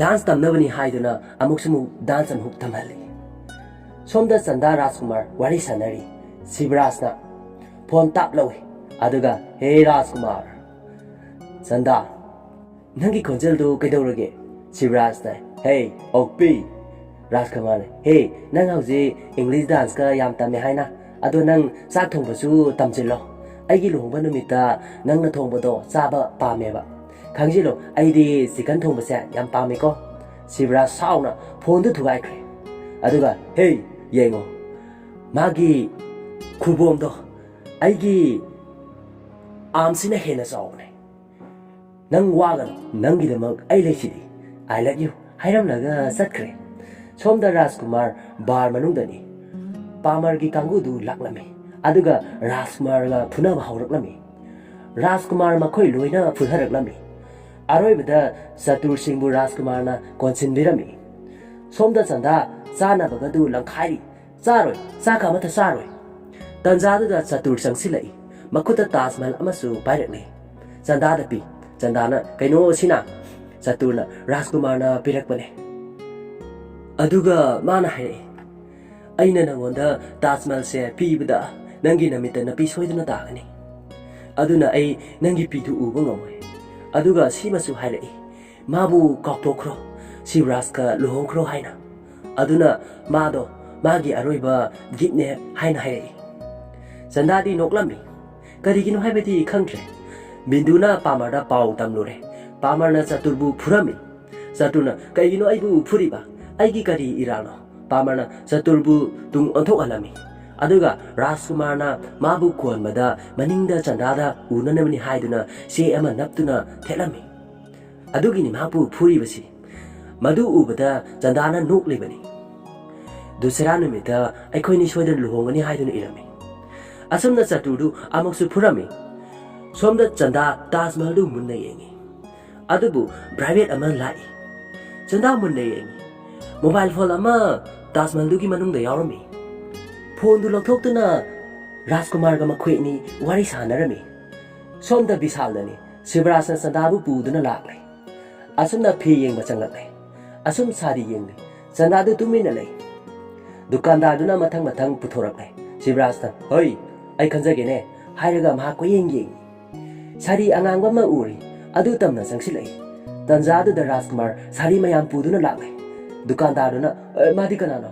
ꯃꯥꯁꯦ ꯑꯩꯒꯤꯁꯤꯗ ꯊꯕꯛ ꯌꯥꯎꯗꯦꯅ꯫ ꯔꯥꯖꯀꯨꯃꯥꯔꯅ ꯊꯥꯡ ꯑꯣꯜꯂꯤ꯫ ꯅꯨꯄꯥꯗꯨ ꯇꯨꯃꯤꯟꯅ ꯂꯩꯈ꯭ꯔꯦ꯫ ꯁꯤꯕꯔꯥꯖ ꯂꯩꯊꯣꯔꯛꯏ꯫ ꯔꯥꯖꯀꯨꯃꯥꯔꯅ ꯁꯥꯔꯤꯗꯨꯅ ꯈꯨꯝꯖꯤꯜꯂꯤ꯫ ꯆꯟꯗꯥꯅ ꯁꯤꯕꯨ ꯀꯝꯗꯧꯒꯦ?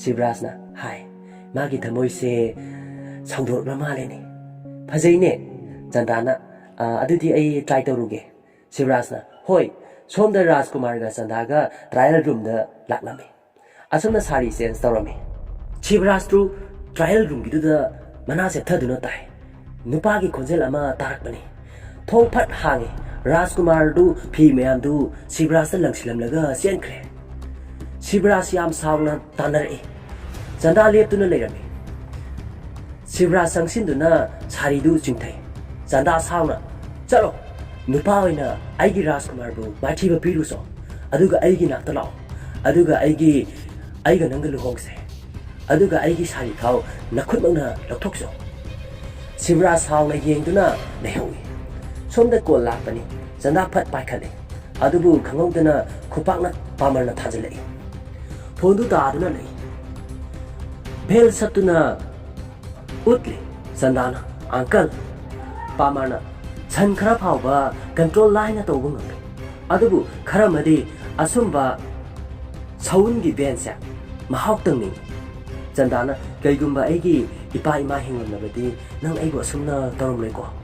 ꯄꯥꯃꯔꯅ ꯅꯪꯒꯤ ꯅꯃꯥꯅꯄꯥ ꯍꯤꯡꯗ꯭ꯔꯦ, ꯃꯈꯣꯏ ꯁꯤꯈ꯭ꯔꯦ꯫ ꯁꯣꯝꯗ ꯔꯥꯖꯀꯨꯃꯥꯔ ꯐꯣꯟꯗ ꯂꯣꯏꯅ ꯇꯥꯔꯤ꯫ ꯅꯪꯒꯤꯗꯃꯛꯇ ꯑꯩ ꯈꯛꯇꯅꯤ ꯂꯩꯔꯤꯁꯦ, ꯅꯪ ꯑꯩꯅ ꯍꯥꯏꯕ ꯂꯣꯏꯅ ꯌꯥꯒꯗꯕꯅꯤ꯫ ꯑꯁꯨꯝꯅ ꯃꯥꯕꯨ ꯚꯦꯜꯅ ꯐꯨꯕ ꯍꯧꯔꯛꯂꯝꯃꯤ꯫ ꯃꯁꯤꯡ ꯈꯪꯗꯅ ꯐꯨꯔꯝꯃꯤ꯫ ꯔꯥꯖꯀꯨꯃꯥꯔ ꯇꯥꯔꯤ꯫ ꯆꯟꯗꯥꯁꯨ ꯀꯟꯅ ꯀꯞꯂꯤ꯫ ꯁꯣꯝꯗ ꯂꯨꯍꯣꯡꯕꯒꯤ ꯕꯥꯇꯣꯟ ꯌꯧꯔꯛꯂꯦ꯫ ꯄꯥꯃꯔꯅ ꯌꯦꯡꯉꯨꯅꯦ, ꯋꯦꯗꯤꯡꯒꯤ ꯀꯥꯔꯁꯦ ꯑꯣꯟꯊꯣꯛꯅ ꯐꯖꯈ꯭ꯔꯦ, ꯃꯁꯦ ꯈꯨꯜꯁꯤꯒꯤ ꯁꯤꯟꯕ ꯊꯨꯡꯅ ꯌꯦꯟꯒꯗꯕꯅꯤꯀꯣ꯫ ꯆꯟꯗꯥꯒꯤ ꯂꯨꯍꯣꯡꯕꯗꯤ ꯌꯥꯝ ꯆꯥꯎꯅ ꯗꯨꯝꯗꯥꯡꯅ ꯍꯣꯡꯒꯗꯕꯅꯤ꯫ ꯑꯁꯨꯝꯅ ꯋꯥꯔꯤ ꯁꯥꯟꯅꯔꯤꯉꯩ ꯃꯩ ꯆꯥꯛꯅꯕ ꯕꯣꯝ ꯑꯃ ꯂꯪꯁꯤꯜꯂꯛꯏ꯫ ꯑꯍꯨꯝꯗꯨ ꯆꯦꯟꯈ꯭ꯔꯦ꯫ ꯇꯟꯖꯥꯗꯨꯗ ꯄꯥꯃꯔ ꯃꯥꯡꯈ꯭ꯔꯦ꯫ ꯁꯣꯝꯗ ꯃꯊꯛꯇꯅꯤ ꯄꯥꯃꯔꯕꯨ ꯔꯥꯖꯀꯨꯃꯥꯔꯅ ꯄꯨꯗꯨꯅ ꯂꯥꯛꯂꯤ꯫ ꯄꯥꯃꯔꯅ ꯍꯥꯏꯌꯣ, ꯅꯪꯅ ꯑꯩꯕꯨ ꯁꯤꯗ ꯄꯨꯔꯛꯂꯤꯁꯦ ꯀꯩꯒꯤꯅꯣ?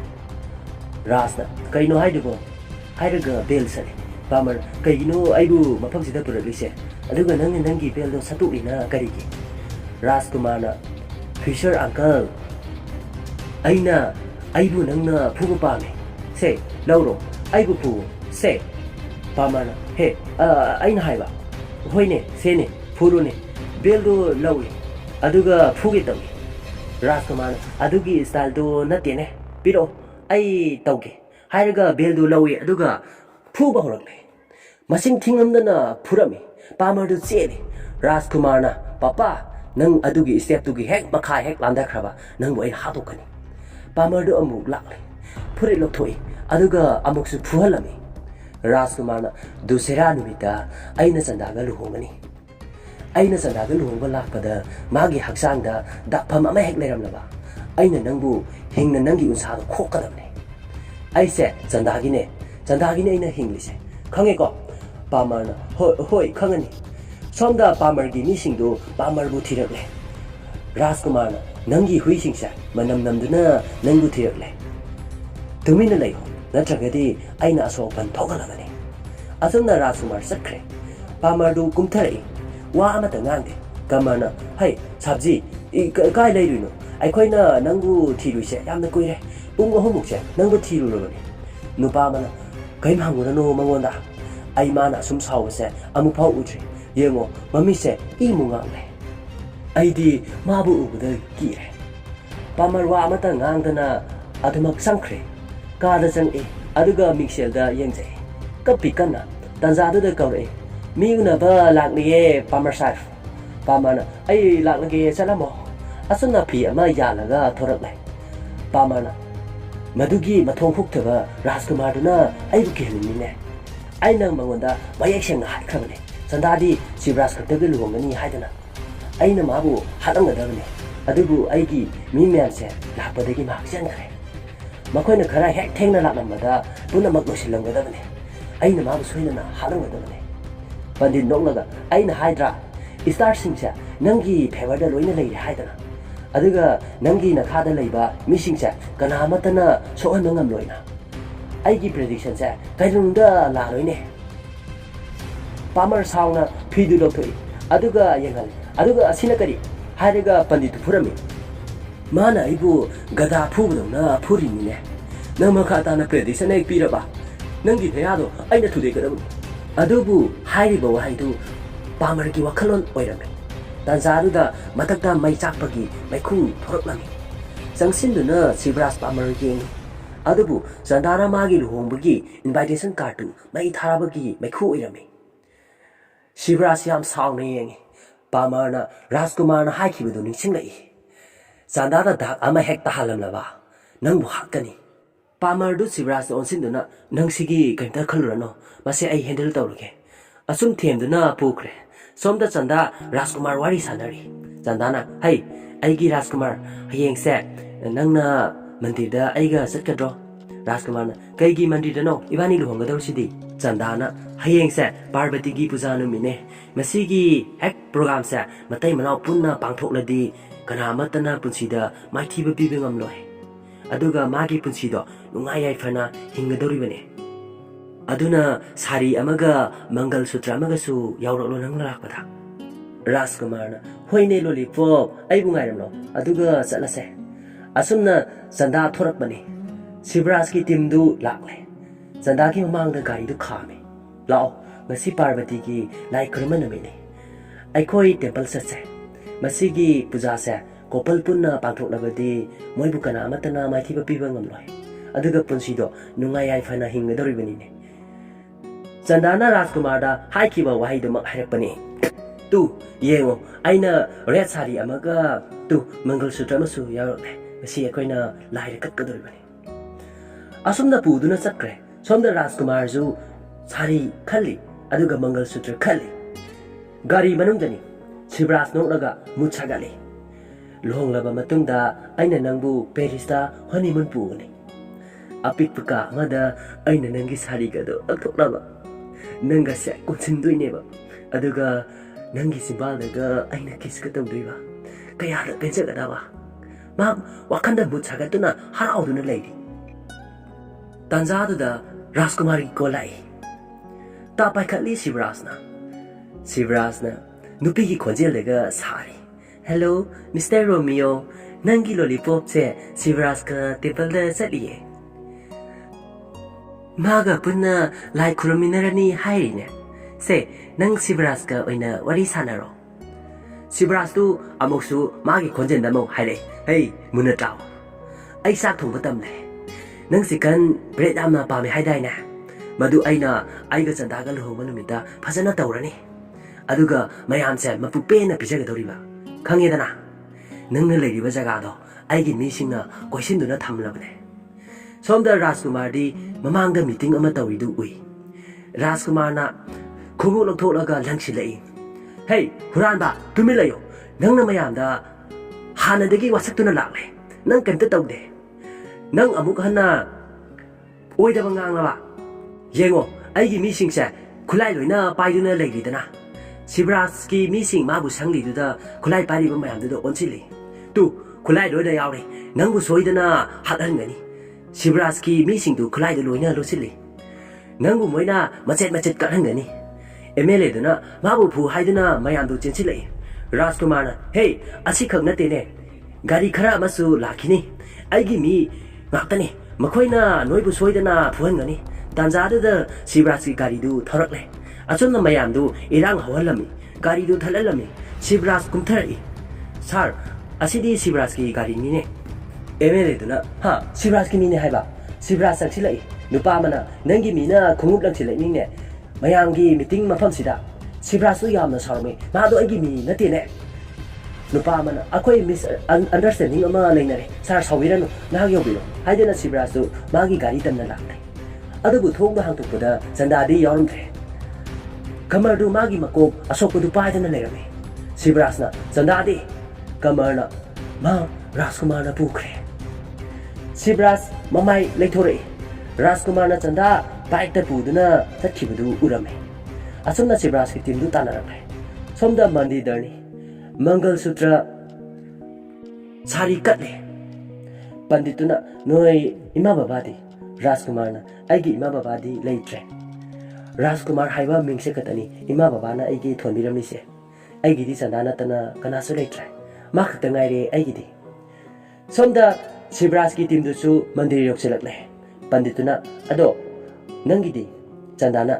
ꯑꯩꯒꯤꯗꯤ ꯑꯪꯀꯜ ꯅꯠꯇꯅ ꯀꯅꯥꯁꯨ ꯂꯩꯇ꯭ꯔꯦ ꯑꯗꯣ ꯃꯍꯥꯛꯁꯨ ꯁꯤꯗ ꯂꯩꯇ꯭ꯔꯦ ꯄꯟꯗꯤꯠꯇꯨꯅ ꯑꯗꯣ ꯃꯁꯤꯒꯤ ꯄꯨꯖꯥꯁꯦ ꯅꯣꯏꯒꯤ ꯑꯍꯜ ꯂꯃꯟꯒꯤ ꯕ꯭ꯂꯦꯁꯤꯡ ꯐꯪꯉꯕꯗꯤ ꯃꯁꯤ ꯑꯐꯕ ꯑꯣꯏꯒꯅꯤ ꯇꯟꯖꯥꯗꯨꯗ ꯑꯍꯜ ꯍꯅꯨꯕ ꯍꯅꯨꯕꯤ ꯆꯪꯁꯤꯜꯂꯛꯏ ꯑꯗꯨꯒ ꯃꯈꯣꯏꯒꯤ ꯑꯍꯜꯁꯤꯡꯗꯤ ꯑꯩꯈꯣꯏ ꯁꯤꯗ ꯂꯩꯔꯦꯅꯦ ꯂꯥꯛꯑꯣꯅꯦ ꯑꯩꯈꯣꯏꯅ ꯃꯈꯣꯏꯒꯤ ꯕꯣꯔ ꯄꯤꯒꯅꯤ ꯍꯥꯏꯗꯨꯅ ꯃꯈꯣꯏ ꯑꯅꯤꯗꯨ ꯈꯨꯔꯨꯝꯂꯒ ꯃꯈꯣꯏ ꯑꯅꯤꯕꯨ ꯕꯣꯔ ꯄꯤꯔꯝꯃꯤ ꯑꯁꯨꯝꯅ ꯃꯈꯣꯏ ꯑꯅꯤꯕꯨ ꯕꯣꯔ ꯄꯤꯔꯕ ꯃꯇꯨꯡꯗ ꯇꯟꯖꯥꯗꯨꯗ ꯁꯤꯕꯔꯥꯖꯀꯤ ꯇꯤꯝꯗꯨ ꯆꯪꯁꯤꯜꯂꯛꯏ ꯔꯥꯖꯀꯨꯃꯥꯔꯗꯤ ꯂꯩꯔꯝꯗ꯭ꯔꯦ ꯁꯤꯕꯔꯥꯖꯇꯨ ꯀꯨꯌꯦꯡ ꯌꯦꯡꯉꯤ ꯆꯟꯗꯥꯅ ꯅꯪ ꯈꯔ ꯊꯦꯡꯈ꯭ꯔꯦ ꯔꯣꯃꯤꯌꯣ ꯁꯤꯗ ꯂꯥꯛꯂꯝꯃꯦ ꯑꯩ ꯃꯥꯒ ꯄꯨꯖꯥ ꯂꯣꯏꯈ꯭ꯔꯦ ꯑꯍꯜ ꯑꯗꯨꯅ ꯅꯪ ꯋꯥꯒꯅꯣ ꯑꯩꯈꯣꯏꯅ ꯕꯣꯔꯒ ꯂꯣꯏꯅ ꯄꯤꯔꯕꯅꯦ ꯃꯈꯣꯏ ꯌꯥꯝꯅ ꯅꯨꯡꯉꯥꯏꯅ ꯍꯤꯡꯂꯒꯗꯕꯅꯦ ꯆꯟꯗꯥꯅ ꯀꯔꯦꯝꯅꯗꯨꯅ ꯍꯥꯏꯔꯛꯏ ꯑꯩꯁꯦ ꯔꯣꯃꯤꯌꯣꯅ ꯁꯤꯗ ꯄꯨꯔꯛꯂꯛꯄꯅꯦ ꯑꯗꯣ ꯃꯥ ꯍꯟꯈ꯭ꯔꯦ ꯑꯗꯣ ꯑꯩ ꯀꯝꯗꯧꯅ ꯍꯟꯒꯅꯤ ꯅꯪ ꯑꯩꯕꯨ ꯌꯨꯝ ꯐꯥꯎꯕ ꯗ꯭ꯔꯣꯞ ꯇꯧꯕꯤꯔꯝꯒꯦꯔꯥ ꯂꯥꯛꯑꯣꯅꯦ ꯍꯥꯏꯔꯒ ꯆꯠꯈ꯭ꯔꯦ ꯒꯥꯔꯤ ꯃꯅꯨꯡꯗꯅꯤ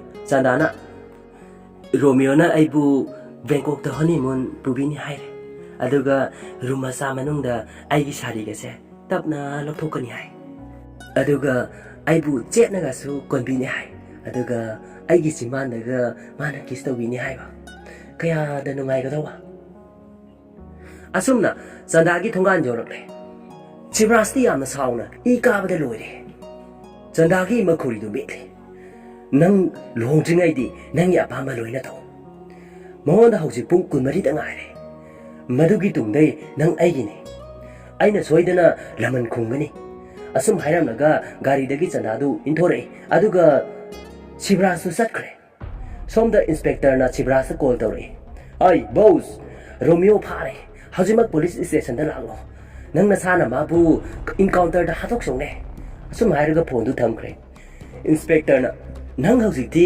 ꯄꯨꯂꯤꯁꯀꯤ ꯄꯋꯥꯔ ꯈꯪꯂꯝꯂꯅꯤꯅꯦ ꯄ꯭ꯔꯥꯏꯝ ꯃꯤꯅꯤꯁꯇꯔ ꯑꯃꯗꯤ ꯄ꯭ꯔꯁꯤꯗꯦꯟꯠ ꯐꯥꯎꯕꯅ ꯃꯤ ꯑꯃꯠꯇ ꯍꯥꯠꯄ ꯉꯝꯕꯒꯤ ꯃꯈꯣꯏꯗ ꯂꯥꯏꯁꯦꯟꯁ ꯌꯥꯗꯦ ꯃꯤ ꯍꯥꯠꯄꯒꯤ ꯂꯥꯏꯁꯦꯟꯁ ꯄꯥꯏꯔꯤꯁꯦ ꯄꯨꯂꯤꯁ ꯈꯛꯇꯅꯦ ꯐꯪꯂꯤꯁꯦ ꯇꯟꯖꯥꯗꯨꯗ ꯀꯣꯜ ꯑꯃ ꯂꯥꯛꯂꯝꯃꯤ ꯏꯟꯁꯄꯦꯛꯇꯔꯗꯨ ꯀꯣꯜꯗꯨ ꯄꯥꯏꯈꯠꯂꯦ ꯍꯨꯃꯥꯡ ꯑꯅꯞꯄꯤ ꯀꯥꯔꯛꯏ ꯐꯣꯟꯗ ꯀꯩ ꯍꯥꯏꯔꯛꯄꯅꯣ ꯈꯪꯗ꯭ꯔꯦ ꯑꯣꯀꯦ ꯁꯥꯔ ꯍꯥꯏꯔꯒ ꯔꯣꯃꯤꯌꯣꯗꯨ ꯊꯥꯗꯣꯛꯈ꯭ꯔꯦ ꯅꯪ ꯍꯥꯟꯅ ꯍꯥꯏꯔꯛꯑꯣ ꯌꯥꯗ꯭ꯔꯣ ꯑꯗꯨ ꯍꯥꯏꯔꯝꯃꯗꯤ ꯑꯩꯅ ꯅꯪꯕꯨ ꯐꯥꯔꯝꯂꯣꯏ ꯑꯩ ꯂꯥꯜꯂꯦ ꯑꯩꯕꯨ ꯉꯥꯛꯄꯤꯌꯣ ꯑꯁꯨꯝꯅ ꯔꯣꯃꯤꯌꯣꯗꯨ ꯊꯥꯗꯣꯛꯈ꯭ꯔꯦ ꯁꯣꯝꯗ ꯑꯖꯤꯇꯀꯥ ꯆꯣꯄꯔ ꯇꯣꯡꯗꯨꯅ ꯌꯧꯔꯛꯂꯦ ꯏꯟꯁꯄꯦꯛꯇꯔꯅ ꯔꯥꯖꯀꯨꯃꯥꯔꯕꯨ ꯄꯨꯗꯨꯅ ꯂꯥꯛꯂꯦ ꯇꯀꯥꯅ ꯔꯥꯖꯀꯨꯃꯥꯔꯕꯨ ꯀꯣꯟꯁꯤꯟꯕꯤ ꯁꯣꯝꯗ ꯄꯥꯃꯔ ꯁꯤꯕꯔꯥꯖ ꯇꯀꯥꯒꯤ ꯃꯤ ꯑꯣꯏꯔꯝꯃꯦ ꯍꯥꯏꯕꯗꯨꯗ ꯃꯈꯣꯏꯁꯨ ꯋꯥ ꯇꯥꯟꯅꯔꯤ ꯏꯟꯁꯄꯦꯛꯇꯔꯅ ꯄꯥꯎ ꯂꯣꯏꯅ ꯇꯝꯂꯦ ꯏꯟꯁꯄꯦꯛꯇꯔꯅ ꯔꯣꯃꯤꯌꯣꯗꯣ ꯇꯀꯥꯒꯤ ꯊꯕꯛ ꯇꯧꯕ ꯑꯣꯏꯔꯝꯂꯦ ꯃꯍꯥꯛ ꯃꯐꯝꯁꯤꯗ ꯅꯣꯏ ꯑꯅꯤ ꯍꯥꯠꯄ ꯂꯥꯛꯄꯅꯦ ꯃꯍꯥꯛꯅ ꯖꯒꯥ ꯄꯨꯝꯕꯁꯦ ꯁꯤꯖ ꯇꯧꯁꯤꯟꯈ꯭ꯔꯦ ꯅꯣꯏꯒꯤ ꯑꯣꯄꯤꯌꯝꯗꯨꯒꯤ ꯃꯥꯌꯣꯛꯇ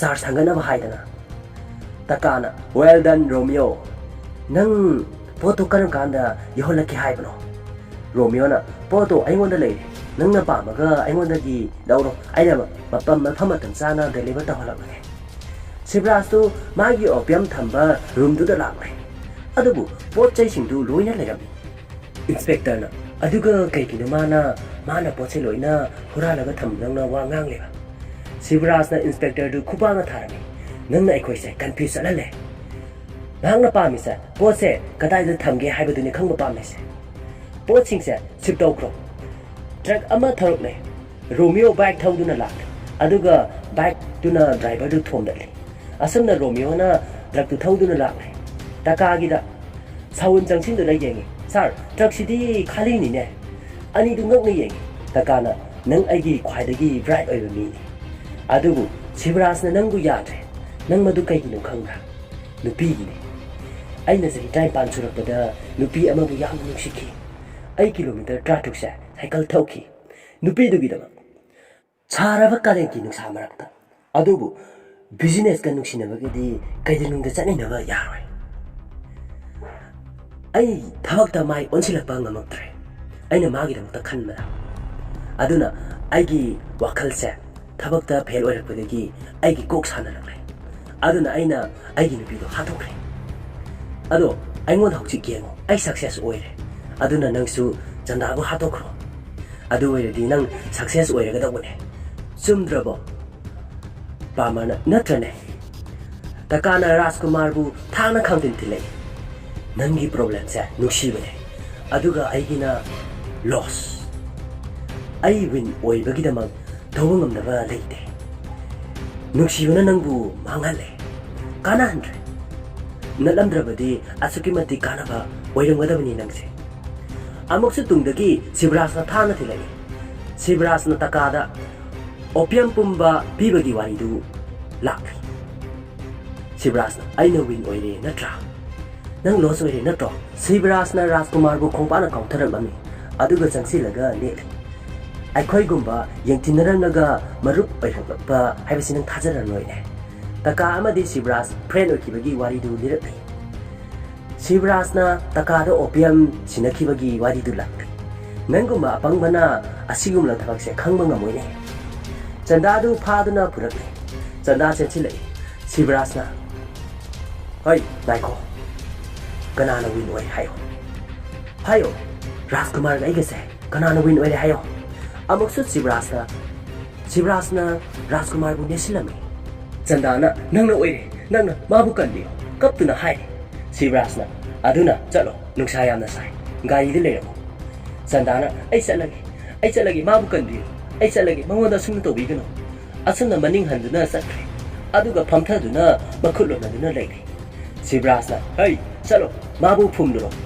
ꯍꯥꯏꯗꯨꯅ ꯑꯣꯔꯗꯔ ꯇꯧꯈ꯭ꯔꯦ ꯇꯀꯥꯅ ꯀꯪꯒ꯭ꯔꯦꯆꯨꯂꯦꯁꯟ ꯃꯤꯁꯇꯔ ꯁꯤꯕ꯭ꯔꯥꯖ ꯑꯅꯧꯕ ꯐ꯭ꯔꯦꯟꯁꯤꯞ ꯑꯣꯏꯔꯛꯄꯒꯤꯗꯃꯛ ꯅꯪꯅ ꯅꯨꯄꯤ ꯐꯪꯂꯦ ꯑꯗꯨꯒ ꯑꯩꯅ ꯑꯣꯄꯤꯌꯝ ꯐꯪꯂꯦ ꯑꯁꯨꯝꯅ ꯐꯨꯝꯅꯅꯕ ꯄꯨꯈ꯭ꯔꯦ ꯔꯥꯖꯀꯨꯃꯥꯔꯗꯨ ꯐꯤꯂꯝ ꯑꯁꯤꯒꯤ ꯑꯍꯥꯟꯕ ꯁꯔꯨꯛꯇ ꯎꯈꯤꯕ ꯁꯤꯟꯗꯨꯅꯤ ꯑꯁꯨꯝꯅ ꯀꯨ ꯃꯅꯨꯡꯗ ꯍꯥꯞꯇꯨꯅ ꯐꯨꯝꯈ꯭ꯔꯦ ꯁꯣꯝꯗ ꯆꯟꯗꯥ ꯂꯨꯍꯣꯡꯅꯕꯒꯤ ꯁꯤꯕ꯭ꯔꯥꯖꯅ ꯀꯦꯕꯤꯔꯤ ꯔꯥꯖꯀꯨꯃꯥꯔ ꯍꯥꯠꯂꯒ ꯑꯩ ꯀꯅꯥꯅꯣ ꯄ꯭ꯔꯨꯞ ꯇꯧꯈ꯭ꯔꯦ ꯃꯤꯌꯥꯝꯗ ꯑꯗꯨꯒ ꯉꯁꯤꯒꯤ ꯅꯨꯡꯗꯥꯡꯗ ꯑꯩ ꯀꯅꯥꯅꯣ ꯍꯥꯏꯕꯗꯣ ꯅꯪꯉꯣꯟꯗ ꯄ꯭ꯔꯨꯞ ꯇꯧꯔꯒꯦ ꯕꯤꯟꯗꯨ ꯆꯟꯗꯥꯕꯨ ꯔꯦꯗꯤ ꯇꯧꯔꯒ ꯄꯨꯊꯣꯔꯛꯂꯣ ꯍꯥꯏꯔꯝꯃꯤ ꯃꯌꯥꯝ ꯍꯔꯥꯎꯅꯗꯨꯅ ꯖꯒꯣꯏ ꯁꯥꯔꯤ ꯃꯌꯥꯝꯗꯨ ꯗꯥꯟꯁ ꯇꯧꯕ ꯆꯞ ꯂꯦꯞꯅꯈꯤ ꯆꯟꯗꯥꯗꯨ ꯀꯩꯗꯧꯔꯒꯦ ꯍꯥꯏꯗꯨꯅ ꯌꯦꯡꯊꯣꯔꯛꯏ ꯑꯗꯨꯕꯨ ꯔꯥꯖꯀꯨꯃꯥꯔꯗꯨ ꯏꯅ ꯄꯨꯡꯂꯨꯞ ꯂꯨꯞꯂꯒ ꯑꯁꯣꯛꯄ ꯃꯁꯥꯗꯨꯒ ꯗꯥꯟꯁ ꯇꯧꯗꯨꯅ ꯂꯩꯔꯝꯃꯤ ꯔꯥꯖꯀꯨꯃꯥꯔꯅ ꯂꯨꯍꯣꯡꯕꯁꯦ ꯑꯩꯒꯤꯅꯤ ꯑꯗꯨꯒꯤꯅꯤ ꯑꯩꯅ ꯗꯥꯟꯁ ꯇꯧꯔꯤꯁꯦ ꯑꯗꯨꯒ ꯅꯪꯅ ꯀꯔꯤꯒꯤ ꯗꯥꯟꯁ ꯇꯧꯔꯤꯕ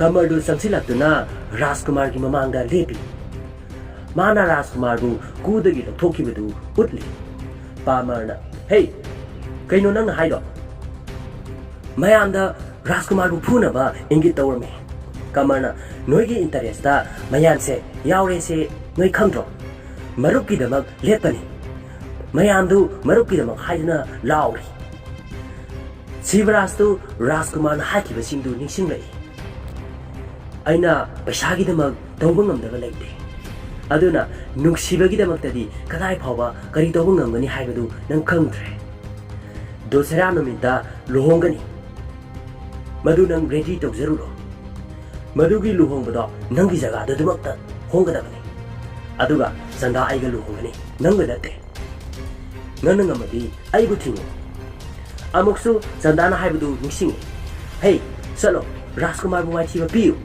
ꯅꯪ ꯅꯨꯄꯥ ꯑꯃ ꯑꯣꯏꯅ ꯑꯗꯨꯒ ꯑꯩꯒꯤ ꯅꯥꯛꯇ ꯂꯥꯛꯑꯣ ꯑꯗꯨꯒ ꯑꯩꯒ ꯅꯪꯒ ꯂꯨꯍꯣꯡꯁꯦ ꯑꯗꯨꯒ ꯑꯩ ꯏꯁꯥꯃꯛꯅ ꯁꯥꯔꯤꯐꯥꯎ ꯑꯩ ꯏꯁꯥꯃꯛꯅ ꯅꯪꯒꯤꯗꯃꯛ ꯂꯧꯊꯣꯛꯆꯒꯦ ꯁꯤꯕꯔꯥꯖꯇꯨ ꯁꯥꯎꯅ ꯐꯨꯔꯤꯠ ꯂꯧꯊꯣꯛꯂꯒ ꯆꯪꯁꯤꯜꯂꯛꯏ ꯑꯗꯨꯒ ꯔꯥꯖꯀꯨꯃꯥꯔꯒ ꯐꯨꯅꯕ ꯍꯧꯔꯛꯂꯦ ꯑꯗꯨꯕꯨ ꯁꯤꯕꯔꯥꯖꯅ ꯔꯥꯖꯀꯨꯃꯥꯔꯕꯨ ꯌꯥꯝ ꯊꯤꯅ ꯐꯨꯔꯛꯂꯝꯃꯦ ꯃꯌꯥꯝꯗꯨ ꯌꯦꯡꯗꯨꯅ ꯂꯩꯔꯦ ꯔꯥꯖꯀꯨꯃꯥꯔꯒꯤ ꯊꯥꯡꯅ ꯊꯤꯟꯈꯤꯕ ꯖꯒꯥꯗꯨꯗ ꯍꯟꯖꯤꯟ ꯍꯟꯖꯤꯟ ꯊꯤꯟꯖꯤꯜꯂꯤ ꯅꯦꯠꯁꯤꯜꯂꯤ ꯀꯥꯎꯔꯤ ꯑꯁꯨꯝꯅ ꯁꯤꯕꯔꯥꯖꯅ ꯔꯥꯖꯀꯨꯃꯥꯔꯕꯨ ꯐꯨꯔꯤ ꯔꯥꯖꯀꯨꯃꯥꯔꯅ ꯇꯥꯗꯨꯅ ꯂꯩꯔꯤꯕ ꯁꯤꯕꯔꯥꯖꯀꯤ ꯃꯀꯣꯛꯇ ꯈꯣꯡꯄꯥꯛꯅ ꯂꯩꯔꯤ ꯀꯃꯔ ꯌꯥꯎꯅ ꯃꯌꯥꯝꯗꯨ ꯃꯔꯨ ꯂꯨꯛꯊꯗꯨꯅ ꯌꯦꯡꯉꯤ ꯄꯥꯃꯔꯅ ꯂꯥꯎꯔꯤ ꯍꯧꯖꯤꯛꯇꯤ ꯎꯔꯦꯗꯅ ꯅꯣꯏ ꯀꯔꯤ ꯈꯜꯂꯤ ꯅꯣꯏ ꯂꯣꯏꯅ ꯃꯤꯀꯤꯊꯤ ꯉꯥꯛꯇꯅꯦ ꯔꯥꯖꯀꯨꯃꯥꯔꯗ ꯃꯃꯤꯠ ꯄꯥꯡꯊꯣꯔꯛꯏ ꯑꯗꯨꯒ ꯍꯧꯒꯠꯂꯛꯏ ꯁꯤꯕꯔꯥꯖꯅ ꯔꯥꯖꯀꯨꯃꯥꯔꯕꯨ ꯃꯁꯝꯗꯨ ꯄꯥꯏꯗꯨꯅ ꯆꯤꯡꯈꯠꯂꯤ ꯑꯗꯨꯒ ꯀꯝꯕꯤꯗꯨꯅ ꯊꯣꯝꯗꯠꯂꯝꯃꯤ ꯇꯞ ꯇꯥꯕ ꯃꯈꯩ ꯑꯃꯨꯛꯁꯨ ꯐꯨꯔꯛꯂꯦ